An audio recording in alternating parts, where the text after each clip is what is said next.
Затова, когато розовата лапичка дойде, я изпрати с нея в небесните небеса. Моля те. Добре.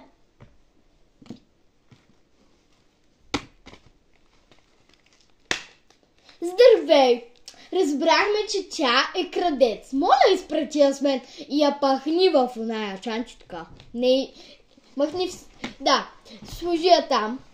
Не дей да й вярваш. Чак сега разбрахме. Хайде. Чао.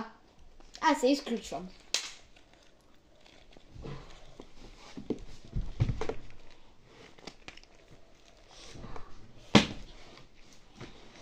Сега, вече мога да си довърша това.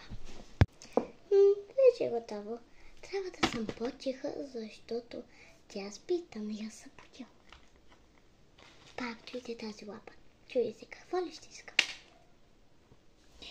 Тук съм. Ами, оправи, защото не виждам нищичко от нея. Оправи си лапата. Да, добре. Ти печелиш първо място. Ще ти изпратим една награда. Дано да ти хареса.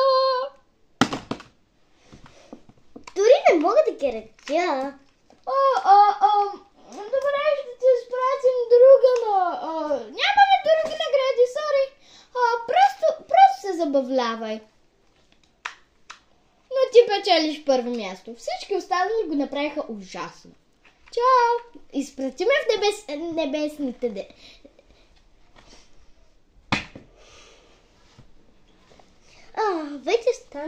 Вече стана нощ. Трябва да заспивам и аз.